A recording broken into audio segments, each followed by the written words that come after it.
누가복음 11장 29절부터 54절까지의 말씀, 함께 하나님의 말씀을 같이 읽겠습니다. 무리가 모였을 때에 예수께서 말씀하시되 이 세대는 악한 세대라.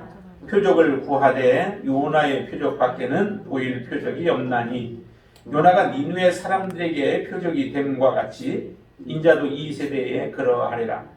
심판때에 남방 여왕이 일어나 이 세대의 사람을 정죄하리니 이는 그가 솔로몬의 지혜로운 말을 들으려고 땅 끝에서 왔음이거니와 솔로몬보다 더 큰 이가 여기 있으며 심판때에 니느웨 사람들이 일어나 이 세대의 사람을 정죄하리니 이는 그들이 요나의 전도를 듣고 회개하였음이거니와 요나보다 더 큰 이가 여기 있느니라.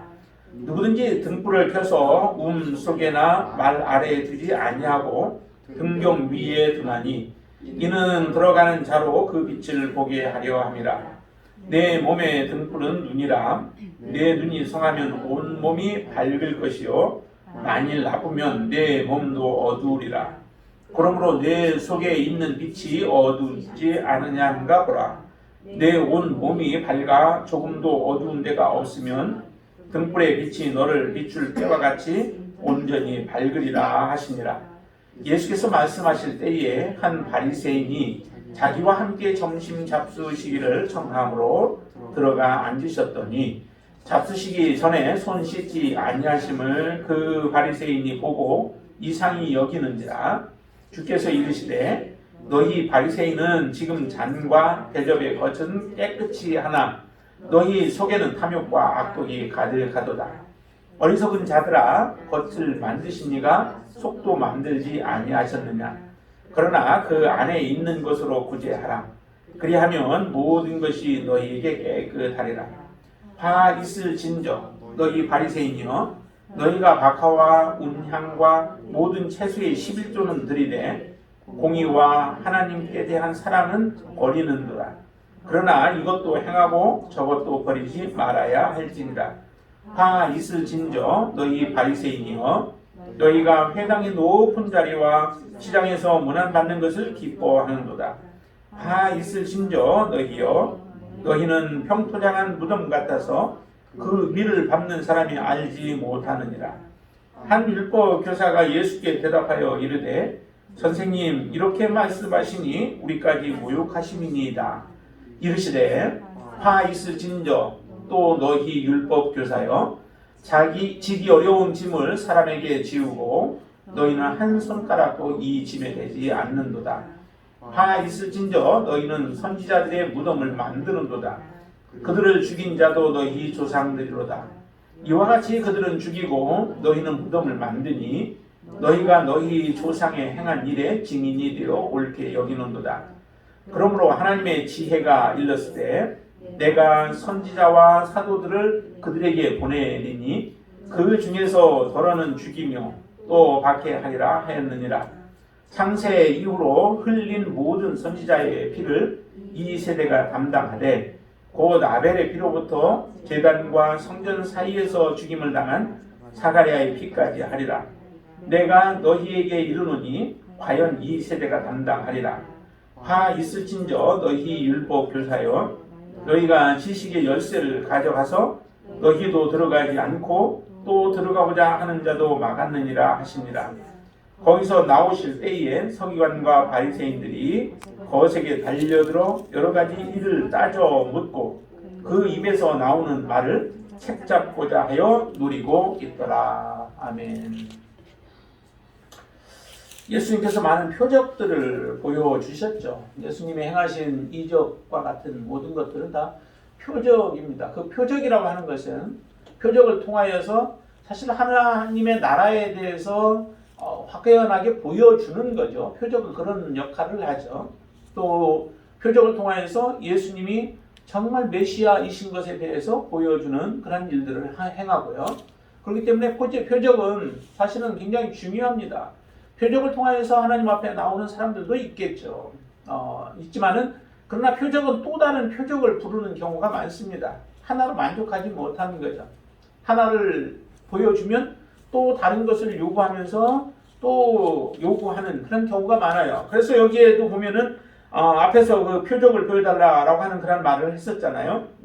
그런 것처럼 11장 16절에 보면 그러죠. 또 더러는 예수를 시험하여 하늘로부터 오는 표적을 구한다라고 얘기해요. 이미 많은 표적들을 보여주셨는데도 사람들은 그 표적을 온전하게 받아들이지 않고 믿지 않고 다른 표적을 또 요구하는 거예요. 이런 사람들에게 표적이 예수님께서 보여줄 표적이 있을까요?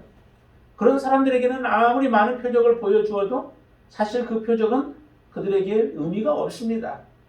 그냥 단지 그때 보는 것으로서 족하고 그때 조금 감동된 것으로 끝나지 그것이 온전한 믿음으로까지 이어지지 못하기 때문에 그렇죠. 그래서 오늘 이렇게 29절 처음에 이렇게 시작을 하죠. 이 세대는 악한 세대라고 얘기해요.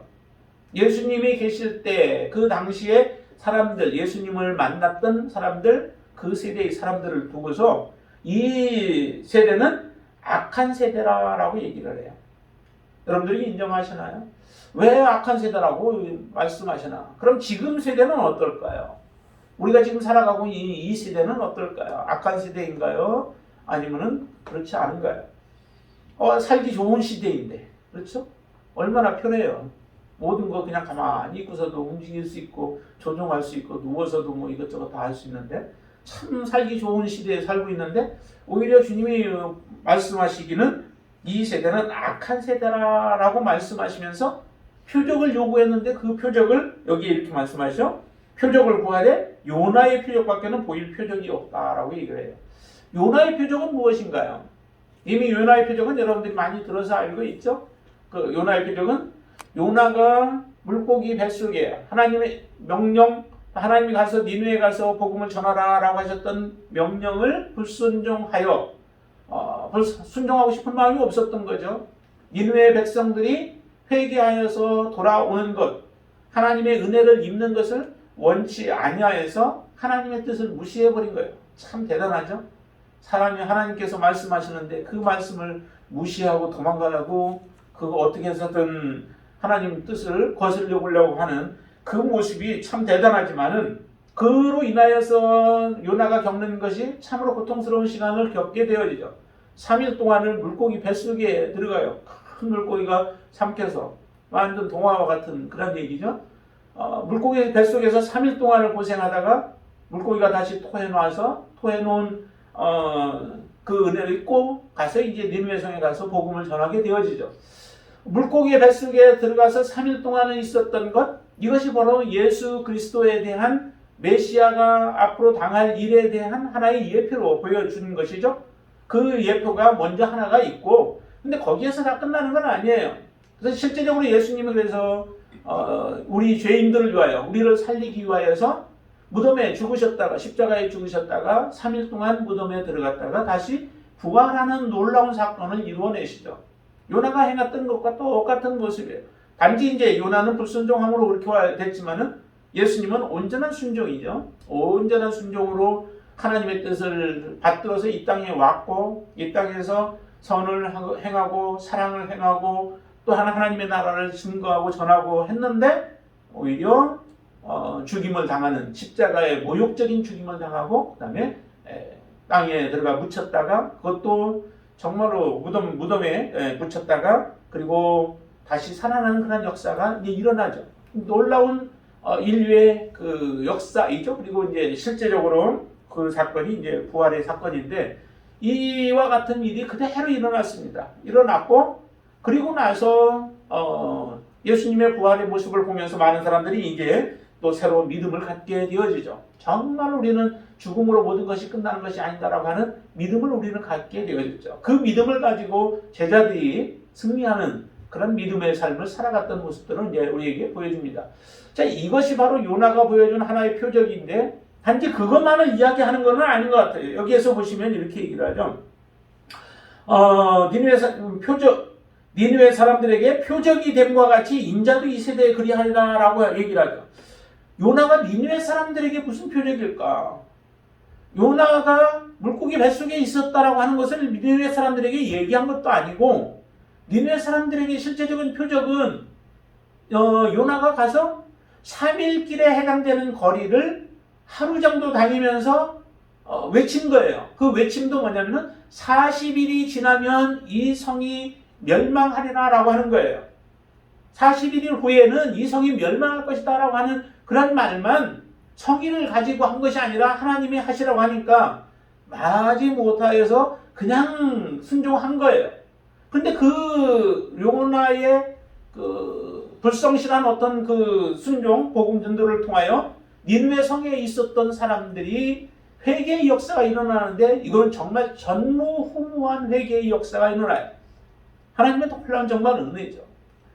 밑에 동물에서부터 동물들도 금식을 시키고 그리고 백성들로부터 시작해서 왕에 이르기까지 모든 사람들이 회개하는 이 역사가 일어나게 되어지죠.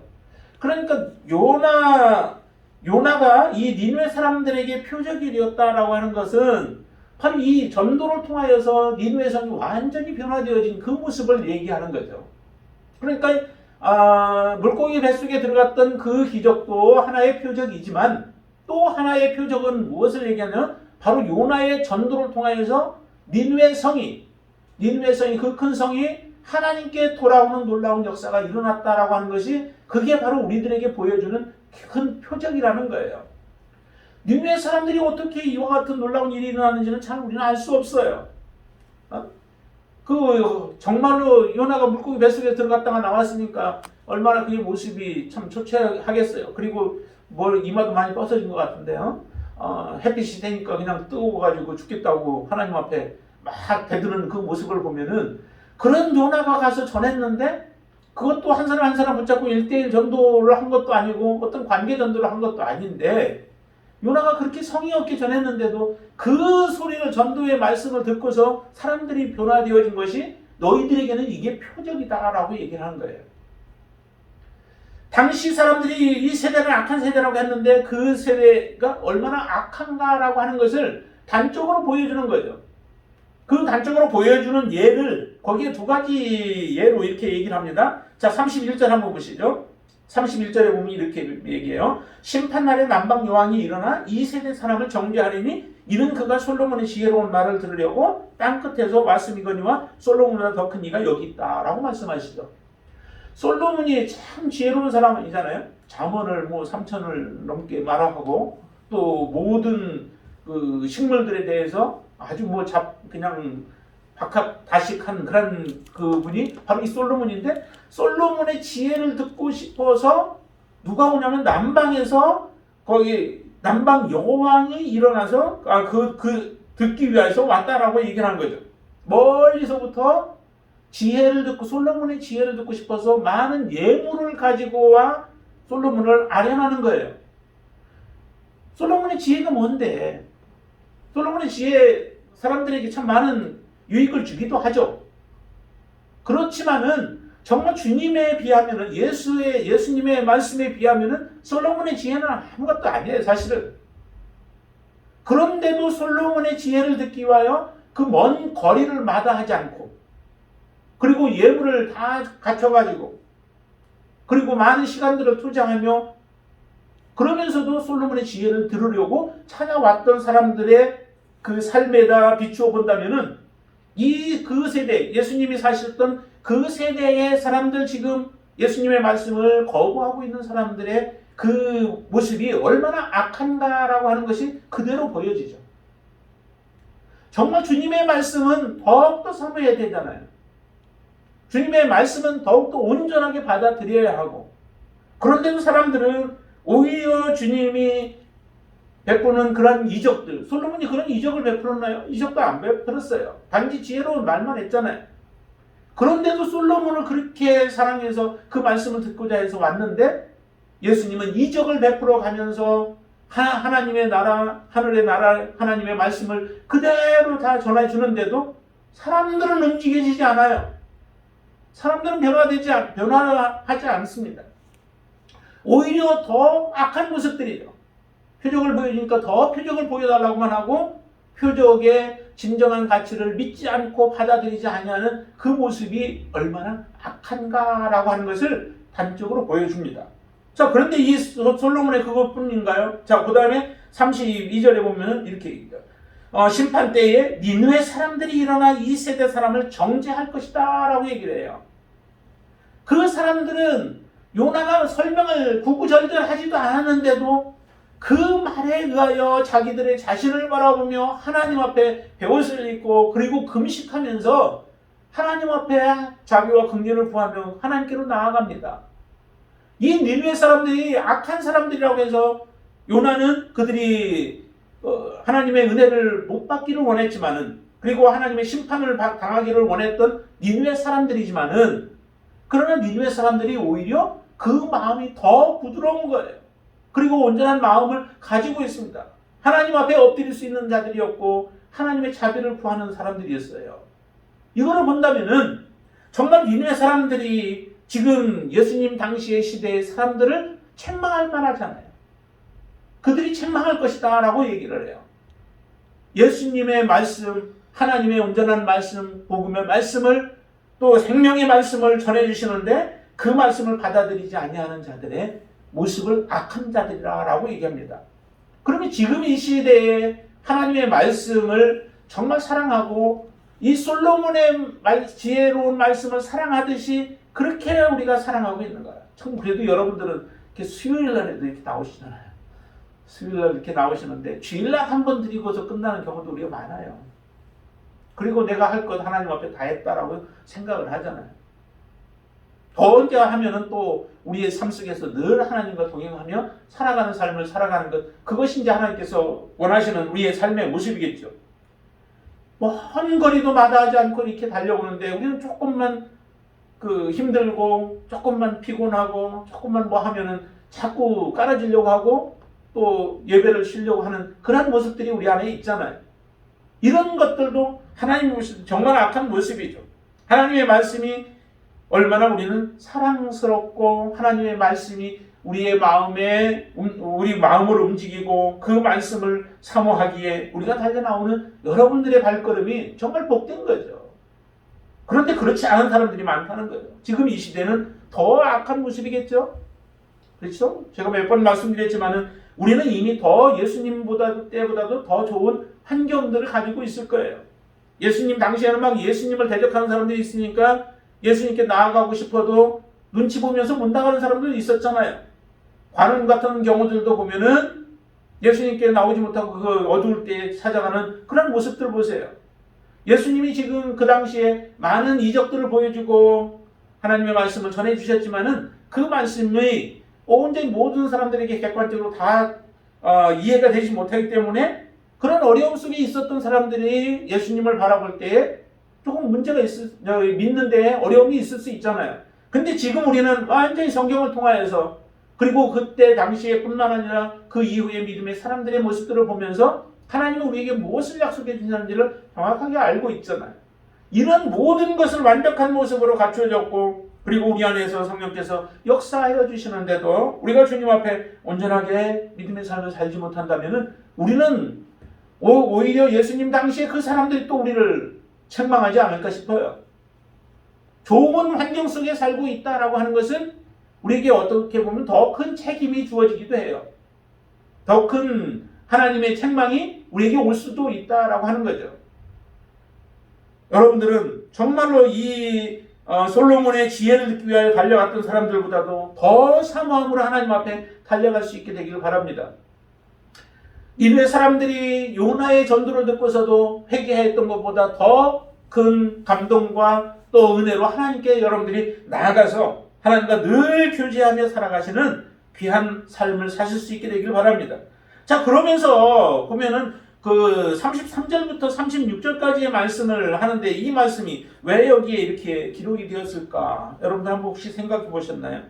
거기 보면 이렇게 얘기하죠. 등불을 켰는데 등불을 켜는 이유는 사람들이 집에 들어다닐 때 그 사람들이 잘 밝게 그 사람들이 보이게 해서 들어가는 자들로 잘 빛을 보고 걸려 넘어지지 않도록 잘 들어다닐 수 있도록 하기 위해서 등불을 켜는 것이다. 근데 그 등불과 같은 것이 뭐냐? 바로 우리 사람의 눈이다라고 하는 거죠. 내 눈이 어두우면은 그 사람이 어둡게 되어진다라고 하는 거예요. 그러면 여러분들의 눈이 어두운지 안 어두운지 그것을 한번 살피라는 거죠. 36절 그러죠? 그러므로 내 속에 있는 빛이 어둡지 아니한가 보라라고 하면서 내 온몸이 밝아 조금도 어두운 데가 없으면 그러면은 온전히 밝을 것이다 라고 얘기를 해요. 왜 갑자기 등불 얘기를 하는 거야? 이것이 바로 이 등불은 사실 우리의 눈은 세상을 바라보는 하나의 창이잖아요. 세상을 어떻게 바라보는가? 또 하나님의 말씀을 어떻게 받아들이는가? 예수님을 어떻게 바라보는가라고 하는 것들이 그 눈을 통하여서 다 그게 비춰지는 거죠. 근데 거기에다가 조금 더 하면은 우리의 마음, 눈으로 본 것들을 우리가 마음으로 어떻게 받아들이는가라고 하는 것들이 해당되어지는데 우리의 눈이 잘못되면은 색안경을 끼고 있으면은 모든 것들이 다 색깔을 입혀놓은 것처럼 보여지게 되어지죠. 우리의 마음에 완악하게 되어 있으면 여기에 그 당시의 사람들처럼 예수님의 말씀을 들어도 그 말씀을 그냥 그대로 받아들이지 못하고 육신적인 모습으로 받아들이게 되어진다면 그리고 자기들이 가지고 있었던 세상의 여러 가지 가치관들로 예수님을 평가하고 바라보게 되어진다면 예수님을 제대로 볼 수가 없죠. 평가할 수 없죠. 그로 인하여 결국에 우리는 잘못된 것을 받아들임으로 인하여서 결국 멸망하게 되어지는 거예요. 그 부분들을 이야기를 하는 거죠. 그러니까 우리의 속사람이 어떻게 되어져야 하는가? 속과 겉이 사실은 겉도 중요해요. 그렇지만 더 중요한 게 뭘까요? 바로 우리의 속이죠. 겉과 속이 여러분들이 눈으로 보는 것, 그것이 바로 우리의 속을 어떻게 만드는가라고 하는데 온전한 모습으로 판단하고 바라볼 수 있고 또 하나님의 나라의 가치관으로 모든 것들을 우리가 판단할 수 있는 그런 사람들이 되어야 된다라고 하는 것을 말씀을 하시는 겁니다. 자, 그러면서 거기에 바리새인 율법교사, 바리새인들과 율법교사들에 대해서 얘기하는데요. 하나는 이제 씻는 것에 대해서 얘기해요. 뭔가를 먹을 때는 항상 씻죠. 저도 그 손자한테 뭔가를 먹이려면 손부터 씻자라고 해가지고 손 씻고 나서 그 다음에 바타를 주든지 뭘 먹을 걸 주는데 그건 중요하죠. 건강을 유지하기 위해서 필요한 부분이에요. 그러나 그것으로 그쳐서는 안 된다는 거죠. 더 중요한 것이 있다라고 하는 거예요. 여기는 이렇게 얘기하죠. 씻지 아니한 것 때문에 사람들은 판단을 해요. 그리고 그 사람들을 죄인 취급하게 되어지죠. 예수님은 이렇게 얘기합니다. 39절 같이 보죠. 주께서 이르시되 너희 바리새인은 지금 잔과 대접이 겉은 깨끗이 하나 너희 속에는 탐욕과 악독이 가득하다라고 하는 거예요. 예수님 그걸 보십니다. 우리 속에 탐욕이 있고 악독이 가득하고 한 그 모습들을 보시는 거죠. 속은 그대로 더러운데 겉에만 깨끗한 척하고 겉에 깨끗하지 않은 사람들을 보고 판단하는 거예요. 내 속에 눈에는 들보가 있는데 다른 사람 눈에 있는 티를 바라보면서 티를 빼주겠다라고 하는 것과 동일한 모습들이죠. 주님이 보실 때는 정말 이게 얼마나 가소롭고 하찮은 모습들이에요. 그래서 예수님께서 말씀하십니다. 겉을 만드시니까 속도 만들었고 그렇기 때문에 너희들이 속이 정말 너희들이 깨끗하려면은 그 안에 있는 것으로 굳이 하라라고 얘기를 해요. 그 안에 있는 것이 무엇일까요? 그 안에 더러움? 아니죠. 그 더러움이 아닌 정말 원래 하나님께서 우리를 깨끗게 하신 그 모습, 원래 하나님을 사랑하는 그 온전한 마음, 그 안에 있는 것으로 우리가 이 탐욕을 버리고 악독을 버린 그 마음으로 우리가 사람들을 구제할 때 그러한 마음으로 구제하게 되어지면 사실 우리는 누군가 사람에게 보이기 위해서 하지 않아요. 하나님께 보이기 위한 거죠. 하나님 앞에서의 성실함으로 행하는 거죠. 누군가 사람 때문에 내가 누구를 구제하는 것, 구제 아니면 기도, 금식 다 중요하지만 사람에게 보이기 위한 것은 그것은 외식에 해당되는 것을 오히려 하나님의 책망을 받을 수밖에 없죠. 예수님께서 말씀하셨잖아요. 그래서 그 모든 것들, 탐욕과 악독들을 제거한 가운데 살아가고 그 마음속에서 다른 사람들을 돕는 삶을 살아갈 때 너희들이 깨끗하다라고 얘기를 하는 거예요. 그래서 너희 겉도 깨끗하게 할 뿐만 아니라 속도 깨끗하게 하라라고 말씀하십니다. 여러분들의 겉과 속은 어떠신가요? 이미 같겠죠? 동일하겠죠? 동일한 그런 모습으로 하나님을 섬길 수 있게 되길 바라고 그 하나 더 이렇게 얘기하죠. 42절에 보면은 거기는 이제 11조에 대한 것과 그 다음에 공의와 사랑에 대한 것에 얘기를 해요. 사람들은 유대인들은 11조에 대해서 철저하죠. 여기에 등장하는 박하, 운향, 그 다음에 모든 채소 이런 것들은 채소나 아니면 수확물에 대한 철저한 11조를 드리는 거예요. 이렇게 철저하게 하나님 앞에 11조를 드리는 사람은 정말 믿음 있는 사람이다라고 우리는 생각을 하잖아요. 그런 사람들의 삶 속에서 빠져 있는 게 있었다는 거죠.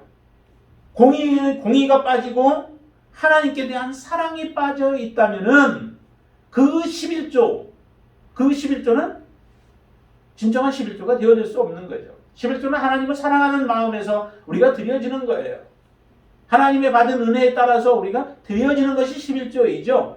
그런데 형식적인 것만 남고 그 안에 진정이 있어야 할 하나님에 대한 사랑, 하나님이 우리에게 요구하시는 공의가 빠져버려 있다면은 우리가 드려지는 11조는 그냥 단지 물질에 불과한 거예요. 그러나 하나님이 원하시는 것은 어느 하나도 버리기를 원치 않는 거죠. 요즘 사람들이 많이 얘기하죠. 11조가 정말 지금에 왜 필요하냐. 구약에 필요했던 건데 지금에 필요하냐라고 하면서 많은 반론을 하는 사람들이 많아요. 그러나 예수님은 이거 11조를 지금 없애라고 하는 게 아니잖아요. 그것도 해야 하지만은 더 중요한 것이 있다는 거예요. 정말 하나님을 사랑하는 마음, 그 마음이 밑바탕에 되어져서 그리고 하나님 앞에 우리가 드려야 할 것들 드리는 것, 그것이 하나님을 기쁘시게 하는 것이다 라고 하는데 이 사람들은 지금 주님 앞에 있었던 사람들은 그렇지가 않았던 겁니다. 형식만 남아있고 안에 정신은 빠져있는 거죠. 하나님이 원하시는 바는 행하지 않는 거예요. 그러니까 책망을 받을 수밖에 없는 거죠. 이 사람들의 모습을 평토장한 그 무덤과 같은 모습으로 그렇게 말하는 거예요. 속에는 완전히 땅 밑에, 평토장한 것은 땅이 평평해진 거예요. 이런 상태에 있어서 그 위에는 회치를 해놓고 해놨으니까 몰라요. 이게 무덤인지 아닌지 몰라요. 그러나 그 밑에는 지금 썩어서 완전히 썩어 있는 그 모습과 같은 모습이 너희들의 모습이다라고 지금 주님은 책망을 하는 겁니다. 이와 같은 모습에서 정말 우리는 우리도 하나님의 은혜가 아니었으면 자유롭지 못할 거예요. 하나님의 은혜로 말미암아 하나님께 나아갈 수 있는 특권을 우리가 받았고 지금 그 특권을 누리면서 살아가고 있지 않습니까? 하나님이 이런 놀라운 은혜를 주셨으면 그 은혜로 이제 하나님을 사랑하며 섬기는 것이 진정 저와 여러분들이 해야 할 일인 줄로 믿습니다. 이렇게 말하니까 옆에서 듣고 있던 그 율법사가 참 가만히 있었으면 혼나지 않았을 텐데 오히려 옆에서 그 사람이 얘기를 하죠. 자, 45절 한번 볼까요? 한 율법교사가 예수께 대답하여 이르되 선생님 이렇게 말씀하시니 우리까지 모욕하십니다 라고 얘기를 해요. 이 율법교사는 자기가 잘못하고 있는 걸 알지 모르죠. 자기가 잘못하고 있다 하나님 앞에 예수님 앞에 그리고 하나님의 나라의 방해꾼이 되어지고 있는 것을 알지 못해요. 목회자들이 많이 그럴 수도 있죠. 목회자들이 하나님의 말씀을 증거한다고 하니까 모든 말씀이 다 하나님의 말씀이고 또 하나님의 나라로 인도하는 것처럼 우리가 그렇게 말을 할 수 있지만은 오히려 우리의 목회자들이 잘못된 삶을 살고 잘못된 것을 보여주게 되어지면은 더 많은 사람들을 세상으로 가게 만드는 결과를 낳기도 해요. 여기에 율법 교사들이 그와 같은 역할들을 하고 있는 거죠. 율법 교사는 하나님 주신 말씀 계명을 잘 해석해서 사람들로 하여금 쉽게 받아들이게 하고 또 쉽게 하나님의 말씀대로 순종하며 살아가도록 그 역할을 행하는 사람들이 이 율법 교사들이에요. 그런데 율법 교사들이 어떤 일들을 행하는지 보세요. 52절 한번 볼까요? 52절 같이 한번 읽습니다. 화 있을진저 너희 율법 교사여 너희가 지식의 열쇠를 가져가서 너희도 들어가지 않고 또 들어가고자 하는 자도 막았느니라 하시니라 라고 말씀하잖아요. 그러니까 제대로 된 하나님의 말씀을 전해주지 않고 오히려 무거운 짐들만 사람들에게 지우는 거예요. 계명이 있으면 그 계명을 어떻게 지켜야 하는가라고 하면서 세분화하면서 지키기 위해서는 이렇게 살아야 한다라고 하는 그런 나름대로의 전통의 율법을 해석한 것들을 사람들에게 가르침으로 인해서 사람들을 더 무겁게 만들어 놓은 거예요. 그리고 나서 자기들은 그 말씀을 지키지 않는 거죠. 그러니까 본인들도 잘못된 해석을 함으로 말미암아 무너질 뿐만 아니라 그 말씀을 들은 사람들도 그와 동일한 결과로 하나님 나라에 들어가지 못하게 되어지는 이런 일들이 일어나게 되어진다는 거예요. 그러니까 주님께서 책망할 수밖에 없는 거죠. 46절에도 그렇게 얘기하잖아요. 이르시되 화 있을저 또 너희 율법 교사여 지기 어려운 짐을 사람에게 지우고 너희는 한 손가락도 짐에 되지 않는다. 그러니 주님의 책망을 받지 않을 수 있겠냐고요. 주님의 책망을 받을 수밖에 없는 거예요. 우리 사람들에게 참 중요한 것 중에 하나가 예수님을 대적하는 것도 있지만은 잘못된 것을 받아들임으로 인하여서 하나님께 정말 가지 못하게 만드는 일들이 진짜 책망받을 일들이잖아요. 그러니까 이단들은 완전히 확연하게 드러나서 이단인 줄 알면은 뭐 그거야 이제 이미 드러났으니까 이제 그렇지만은 그러나 또 교회 안에서도 그와 같은 일들이 일어날 수 있다라고 하는 거예요. 이거는 하나님 앞에 용서받을 수 없는 일들에 해당되는, 그래서 책임이 더 큰 거죠. 목회자들이, 사역자들이 그 책임이 더 큰 이유 중에 하나가 바로 이런 것들입니다. 그래서 주님은 이 사람들이 바르게 되기를 원하는데 본인들은 실제적으로 알지 못하고 있는 거예요. 깨닫지 못하고 있는 거예요. 그러니까 주님 앞에 얘기한 거잖아요. 우리까지 모욕하고 있는 거다고. 나는 다른 길로 가고 있다라고 생각을 하고 지금 걸어가고 있는데 주님이 볼 때는 모든 다른 사람들을 다 천국문을 막아서고 있는 자, 지식의 열쇠를 가지고 하늘나라 들어가게 인도해 줘야 하는 자들이 그와 같이 행하지 않고 있는 것을 책망하는 겁니다. 자, 그러면서 보세요. 47절에 보면은 이 선지자들이 무덤을 만들고 있다라고 얘기를 해요. 무덤을 만들고 있다. 선지자들이 이미 사람들을 죽였고 하나님의 선지자들을 이전에 그들의 조상들은 선지자들을 죽였고 그리고 나서 너희들은 지금 선지자들의 무덤을 만들고 있다는 거예요. 무덤을 만들고 있는 것이 자기들은 오히려 우리의 조상과는 다른 사람들이냐라고 하는 것을 나타내고 싶어서 무덤을 만들고 무덤을 꾸미고 있는데, 그런데 실제적으로 지금 조상들의 잘못된 것들을 보면서 우리가 해야 할 것은 이 길로 가면 안 되겠구나, 이렇게 살아서는 안 되겠구나. 성경의 많은 말씀들을 우리에게 주신 이유가 어디에 있습니까? 성경의 말씀들을 보면은 우리가 이렇게 행하라라고 하는 말씀도 있지만은 또한 잘못된 길을 걸어간 그런 조상들에 대해서 그냥 있는 그대로 다 모든 것을 써놓았어요. 정말 부끄러운 모습들이 많이 있잖아요. 그런 모습을 보면은 이제 우리는 이렇게 부끄러운 일로 하나님 앞에 대적되어지고 하나님이 싫어하는 일들을 행해서는 안 되겠다라고 하고 돌이켜야 하는 삶을 살아야죠. 그게 성경의 말씀을 우리가 가까이 하는 이유인 거죠.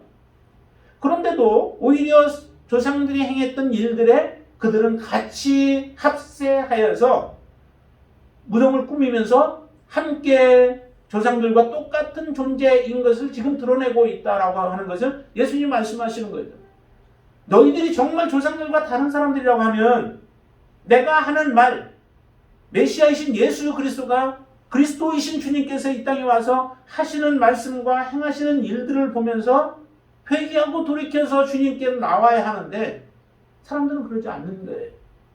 주님을 오히려 대적하죠. 마지막 보세요. 어떻게 하는지. 저희 54절 말씀 보세요.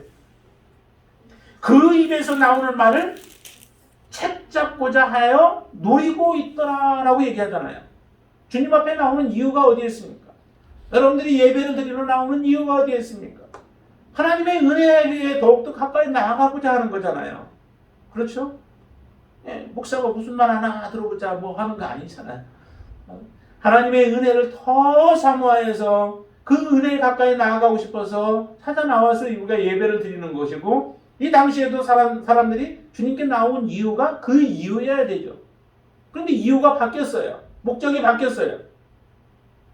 주님의 입에서 나오는 말을 어떻게 해서든 책잡아서 그것을 이유로 주님을 죽이려고 하는 것이 목표가 되어진 거예요. 목적이 되어진 거예요. 우리가 잘못하면 그와 같은 일들이 일어날 가능성들이 있죠. 항상 그래서 우리의 마음을 살펴야 되는 거예요. 내가 하나님의 은혜 가운데 있는가? 하나님의 말씀을 내가 정말 그 말씀으로 통하여서 내가 은혜를 지금 받고 있는가라고 하는 것들을 항상 생각하면서 내가 혹시 그러지 못하면 무엇 때문에 그런가?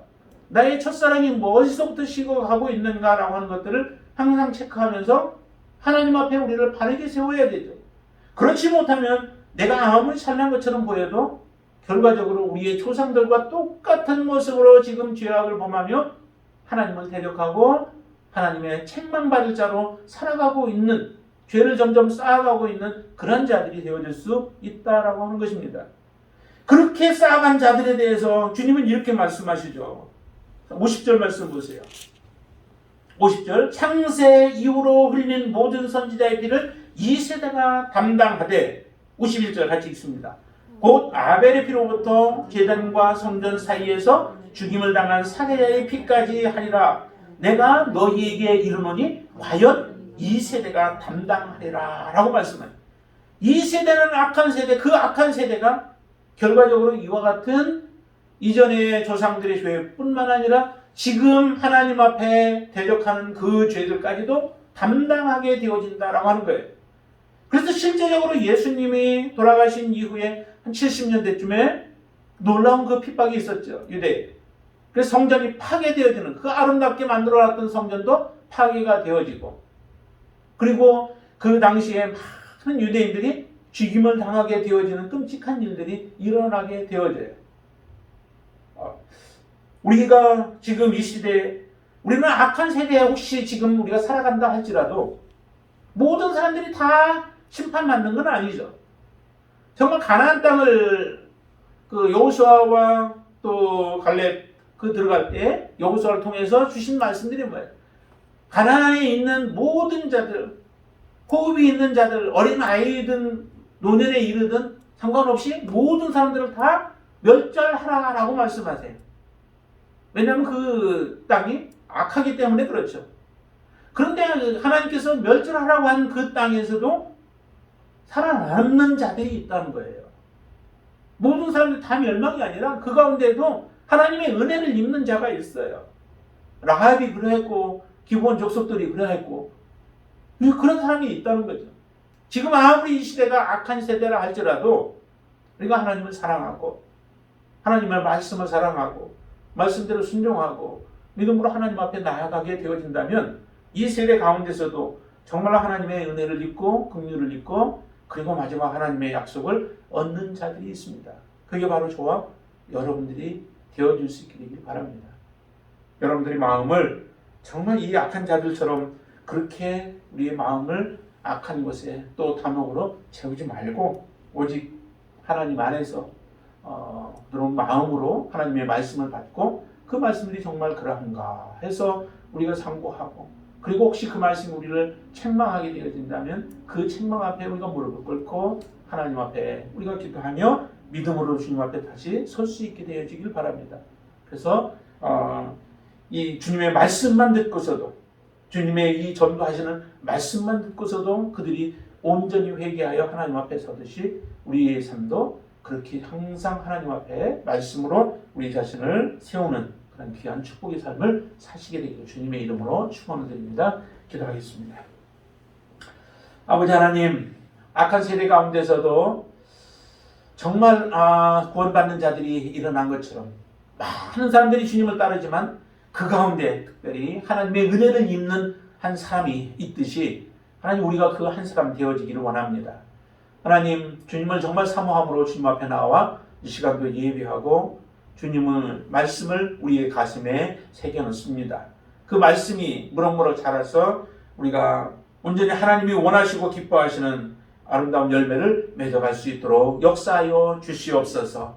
아버지 하나님 우리 가운데 특별히 임숙자매 교통사고 후에도 하나님 후유증 없도록 하나님 말끔하게 하나님 회복케 하여 주시고 그의 믿음이 날마다 더욱더 성장하여 30배, 60배, 100배의 결실들을 맺어갈 수 있도록 역사하여 주시옵소서.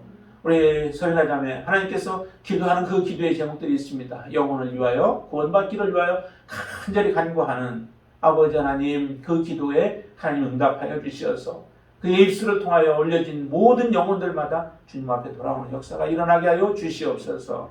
우리 문재환 형제 또 김가람 자매 하나님께서 사랑하는 귀한 아들딸의 그 주님을 사모하는 그 마음이 정말 하나님 앞에 온전히 올려드려서 주님 영광 돌려드릴 수 있도록 주님 역사하여 주시고 연약한 부분들을 속히 하나님 회복케 하여 주시어서 주님 앞에 온전한 예배로 드리기에 부족함이 없도록 날마다 충만케 하여 주시옵소서.